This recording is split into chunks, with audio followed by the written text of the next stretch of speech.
With its release on Netflix, the Venture Brothers now has the opportunity to reach a new crop of fans, and that is great, because the show is amazing. Over the course of its 7 seasons and 16 years of production, the show has evolved a lot, peeling back more and more layers of the characters' darkest depths, while also adding more and more facets to the story.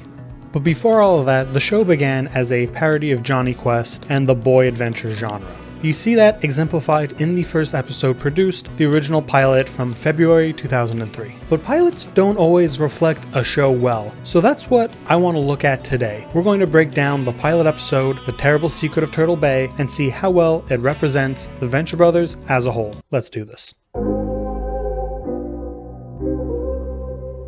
So when we look at the Venture Brothers as a whole, what makes it work across the entire run is the characters. The dynamics between them and their huge personalities drive the show more than even the dense plot. Looking at the pilot, the characters are much more bare bones. You can kind of assume that would be the case, because the show hasn't quite settled on everything yet. You need to work characters over and let them grow as the story goes. That's the case for most pilots. That said, there is an essence to the characters right from the get-go. In particular, I think they really nailed Doc Venture. It makes sense because Rusty and his experiences are the core of the series. You get glimpses at a lot of his defining features throughout, like his unearned confidence that both stems from his status as a super science nepo baby, and how it's a mask covering the deep-seated insecurities about never escaping his father's legacy. Quick tip, if you don't want to be compared to someone else your entire life, don't take over their family business. Another aspect of Doc that I was surprised to see so early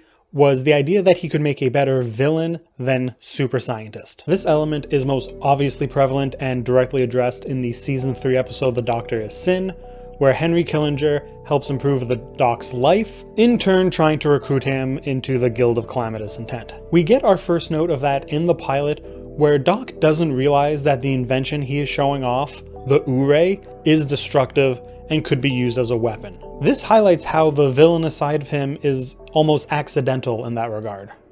Now, we can't really talk about old Rusty Venture and not get into the Monarch. Two sides of the same coin sort of thing. The Monarch is fairly one note here, but not in a bad way. He doesn't really get character development until the second season, so what you see in the pilot is more or less who he is. You can kind of feel the Monarch's seething hatred for Doc here, but it isn't as outright stated as it would become. That said, the gags they use him for in this episode are spot on. Specifically, the running gag of him poison darting people and the hilarious cab ride are beautifully pathetic. They really highlight the way the show deconstructs the genres it parodies, a point we'll cover more later.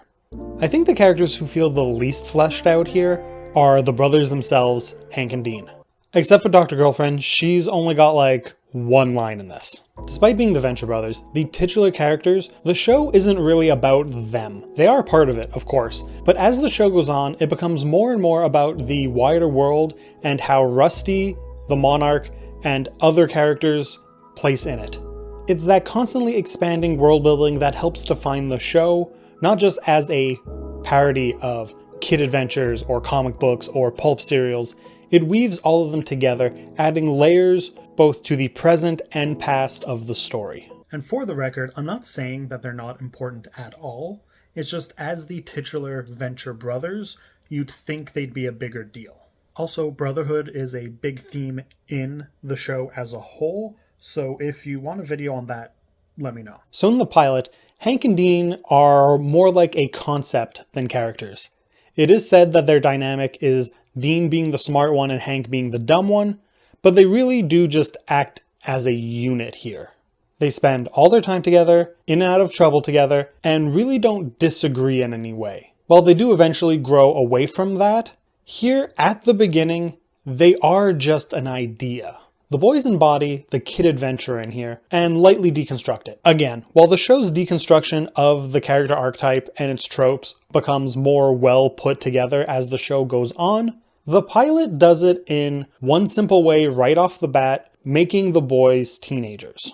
Kid adventurers work because they are kids, constantly getting in over their heads, getting kidnapped, and involved in chase scenes in the comical way these types of shows did. Making them teens, but still just as naive and easy to snatch, it quickly makes them more pathetic. And if there's one thing this show loves, it is making its characters pathetic. While I said the least fleshed out character is the boys, it might really be Brock, a parody of bodyguards with cold attitude and hyper-violence turned up to 11. He really is a one-joke character in the pilot. Because of that, I feel like he's probably the character who has experienced the most growth as the series went on. Seriously, who the fuck is she? I'm not going to touch on all of the minor characters introduced in the pilot, like Billy Quizboy, Pete White, or Professor Impossible, like I did the others. Mainly because they are there as such minor characters with only a few lines each, and not even credited as their eventual names. Look at that.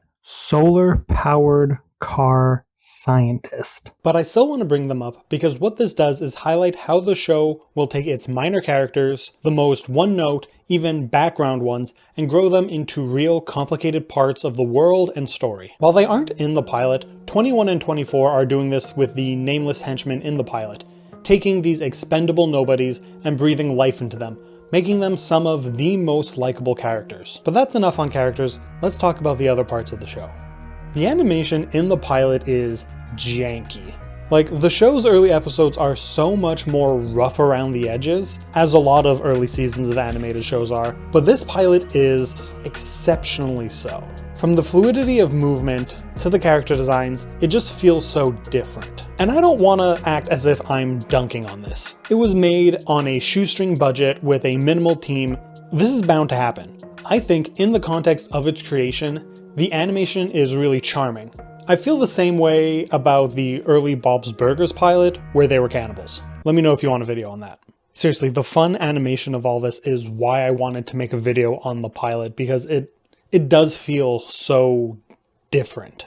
What the episode lacks in the animation department, it makes up for in plot momentum. A lot of show pilots, specifically animated ones, tend to have a slower pace early on and pick up as they go. I assume this comes from them being able to put more into the animation and therefore can pick up the pace. I think you can see that most notably in The Simpsons, where the pilot is slower than the rest of the first season, and the season's follower are quicker than the first. And to be clear here, I'm talking about the actual first episode of The Simpsons, not some of their unaired stuff or the Tracy Ullman shorts that came before it. Though that stuff does, honestly, help make my point. But with The Terrible Secret of Turtle Bay, they keep the pace up. Not with fluid animations, but with the amount of plot threads they have going on. The pilot has two villain stories in it, the Monarch and Otaku Senjuri, both of them doing their own things that intersect with the main plot of the Doc showing off his new invention at the UN. On top of that, Doc Venture, the boys, and Brock all get separated, so the show is constantly jumping between them all. This is really something retained by the series in the long run, with multiple plots interweaving not just within episodes, but across seasons, and even different time periods. I also love that the pilot gives us the first look at Rusty's in utero dreams. I don't know if the plan was there for JJ right from the get-go, or if that was just a weird gag that Jackson Public added to the story when working on the first season, but it is fun to see early moments of larger stories from the start. I kinda hope that that wasn't planned right from the pilot, because I love when stories build off seemingly innocuous moments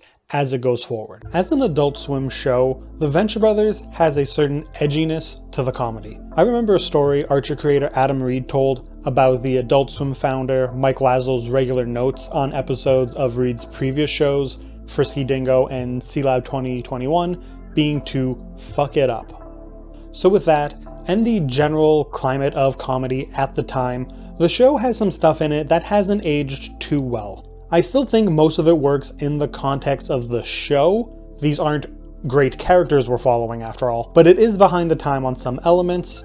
There's an excessive use of the R word, but more than that, I think the big issue is the amount of weird transvestigative jokes that were made with Dr. Girlfriend throughout the early half of the show's run.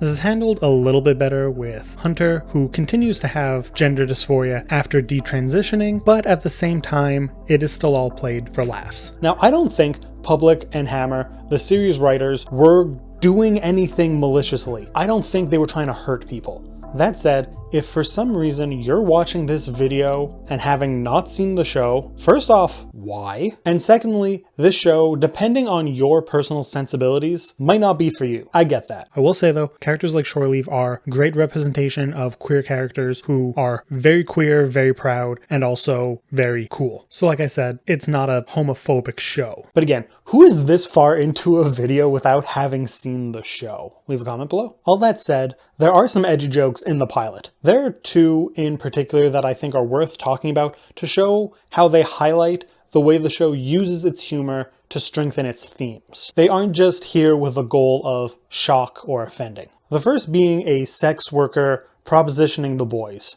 It's there to highlight how naive Hank and Dean are when they are existing in the regular world. It also furthers what I was talking about earlier, dissecting the boy adventure trope. The second major one is how the episode's villain, Otaku, isn't after the Doc's invention because he wants to use it as a weapon, but because he is a techno-fetishist and needs to be around advanced technology to get himself off. This plays into how the show takes the piss out of tropes with their own brand of subversion. You see that all over the episode. In Brock's fight with a mummy early on, the sequence ends with him peeing on it because apparently you have to defile the body to prevent reanimation. A subversion of expectations within an action scene. Then we twist it further, finding out that the mummy was actually just a guy in a costume. Same thing with the Monarch's cab ride I mentioned before. He's supposed to be this menacing villain, but he has to ride in a cab and knock out the driver so that way he doesn't have to pay for it. Subverting genre tropes is a big thing in the Venture Brothers, as I've touched on a lot in this video, but beyond the first season or so, the show takes it one step further. While shows usually use its self-awareness for comedy, the Venture Brothers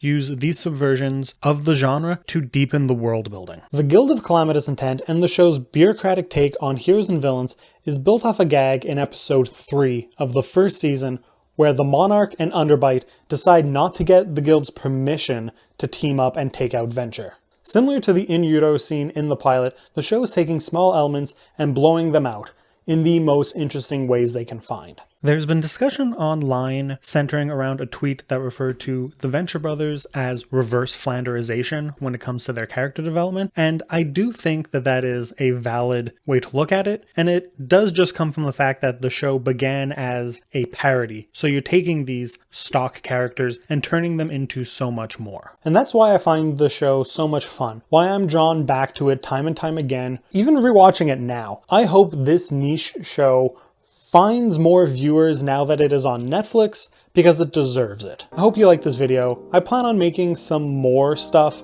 on this show, so subscribe if you want that, like the video, and until next time, have a good one.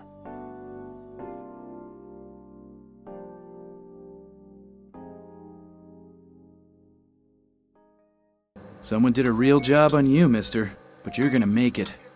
Hard to believe considering the size of this thing we pump from your stomach. Don't throw those out.